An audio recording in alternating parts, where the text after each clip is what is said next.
दिल्लीमध्ये जे नीटच्या पेपरफुटीच्या विरोधातलं आंदोलन सुरू झालं, त्या आंदोलनामध्ये जे देशभरातून विद्यार्थी आले होते त्यांच्यावरती पोलिसांनी केलेला अमानुष लाठीचार्ज हा आता चर्चेचा विषय ठरलेला आहे। आणि त्याचबरोबरीने या पोलिसांमध्ये जे गणवेशातले पोलीस होते त्याहीपेक्षा जे साध्या गणवेशातल्या किंवा साध्या कपड्यांमधल्या पोलिसांनी केलेला लाठीचार्ज आहे याच्याबद्दल आता राजदने आणि काँग्रेसने आक्षेप घ्यायला सुरुवात केली आहे।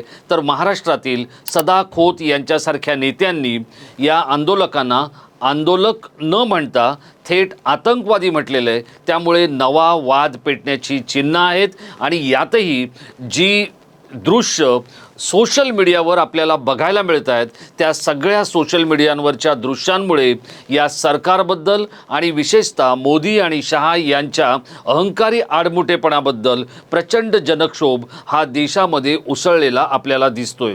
यामध्ये महाराष्ट्रातल्या नेत्यांनी सुद्धा आता जो सूर मिसळवायला सुरुवात केली आहे तो पाहिल्यानंतर राज ठाकरे असो किंवा संजय राऊत असो या नेत्यांनी ज्या वाती काढलेल्या आहेत त्या वातींचा भडका उडाला नाही तरच नवल। नेमकं राज ठाकरे, संजय राऊत, सदा खोत ही मंडळी असं का बोलतायत किंवा का होतंय असं, या सगळ्या गोष्टी संक्षिप्त स्वरूपात मी आपल्याला सांगण्याचा प्रयत्न करणार आहे। नमस्कार मित्रो, मी राजेश कोचरेकर आणि आपण पाहताय आपलं आवडतं न्यूज पोर्टल टाइम महाराष्ट्र। मित्र हो, अधिवेशन संसदेचं सुरू आहे। या 2 दिवसातल्या संसदेच्या अधिवेशनाला आता स्थगित करण्यात आलेलं आहे। या क्षणाची बातमी आहे ती, आणि बुधवारी दुपारपर्यंत हे अधिवेशन स्थगित करण्यात आलेलं आहे। 2 दिवस झालेले आहेत। या 2 दिवसांमध्ये लोकसभेच्या अधिवेशनाचा जो कामकाजाचा वेळ आहे ते फक्त 11 मिनिटांचं कामकाज झालेलं आहे आणि राज्यसभेचं जे काही अधिवेशन आहे त्याचा 7 मिनिटांचं कामकाज झालेलं आहे। यावरून आपल्या लक्षात येऊ शकेल की काय पद्धतीचं रणकंदन हे विरोधी पक्षांनी सदनामध्ये केल्यामुळे हे कामकाज पुढे जाऊ शकलं नाही आहे। पण विरोधी पक्ष किंवा बाहेरचे आंदोलक जे आहेत हे इतके का संतप्त झालेले आहेत, त्यांचा प्रक्षोभ इतका का आहे हे समजून घ्यायला सरकारकडे वेळ नाही आहे।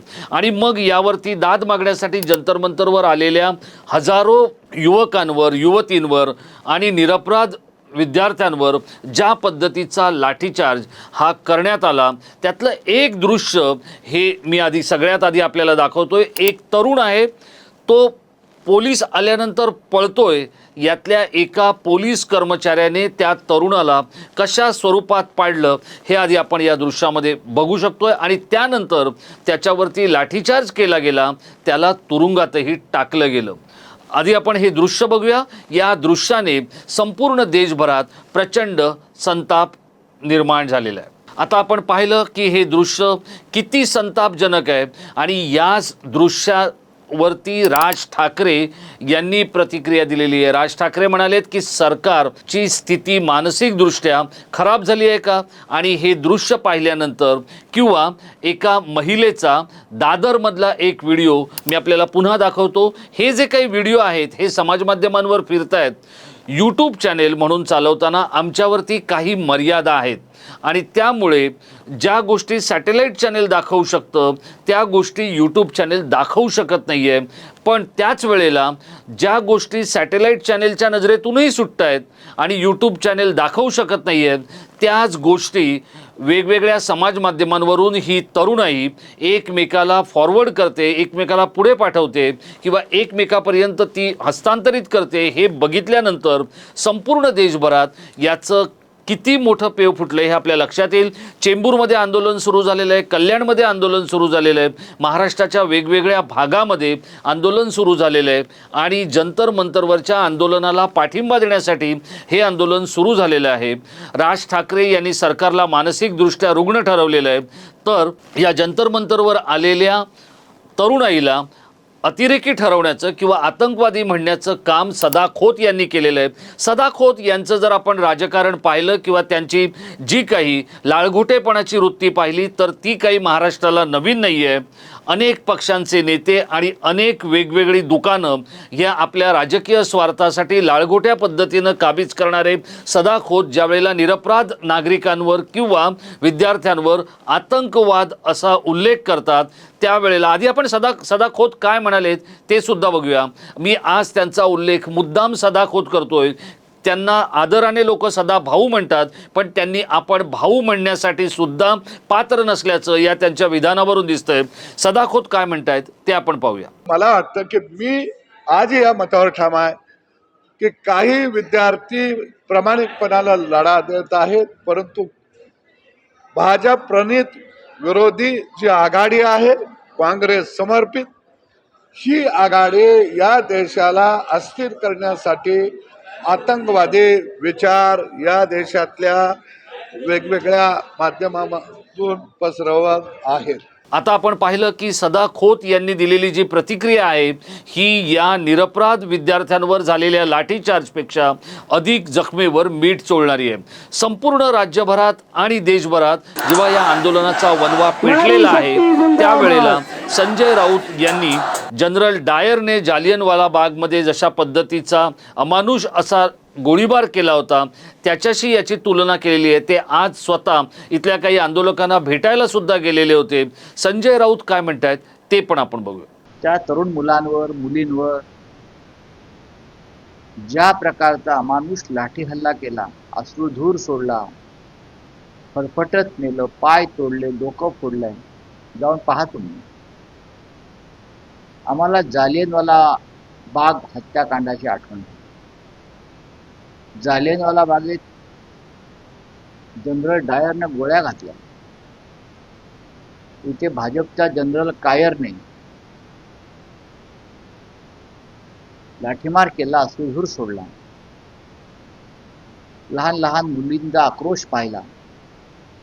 यांना मुलं बाळं नसल्यामुळे किंवा जे आहे ते परदेशात असल्यामुळे सुरक्षित त्यांना आमच्या भारतातल्या मातीतल्या मुलांचं दुःख, त्यांच्या आईवडिलांचं दुःख आणि यातना कळणार नाही। म्हणूनच मी आज सांगितलं, कालचा दिवस हा भारतीय लोकशाहीतला अत्यंत काळा दिवस आहे।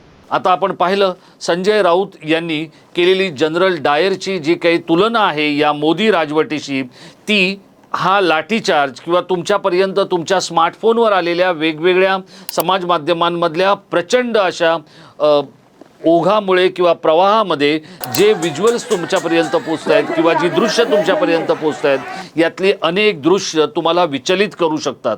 आज ज्या वेळेला नागपूरचा एक तरुण पोलिसांना मला मारा मारा सांगतो त्यावेळेला पोलिसांची किती मोठ्या पद्धतीत संख्या तिथे उपस्थित होती हे आपल्या लक्षात येऊ शकेल। आता हे सगळं होत असताना हा तरुण ज्या वेळेला पोलिसांना मला मारा मारा सांगतो याचं कारणच आहे की पोलीस ज्या पद्धतीचा अमानुष लाठीचार्ज करत होते, अश्रुधुराच्या नळकांड्या फोडत होते, त्याबद्दल राज्याचे मुख्यमंत्री सरतेशेवटी काय म्हणतायत ते सुद्धा आपण बघूया। जर पोलिसांनी कंट्रोल घेतला नसता तर अनेक अनावश्यक अशा गोष्टी त्या ठिकाणी घडल्या असत्या। पोलिसांनी मोठा संयम देखील दाखवलेला आहे आणि अर्थातच अशा प्रकारचं आंदोलन हे त्या ठिकाणी योग्य पद्धतीने व्हावं यापुरतं जेवढं त्याच्यावर कारवाई केली पाहिजे तेवढी कारवाई ही पोलिसांनी केली आहे। मला असं वाटतं की याच्या खोलात जर आपण गेलं तर मी काही सगळ्या आंदोलकांवर त्या ठिकाणी कुठलाही आरोप करू इच्छित नाही।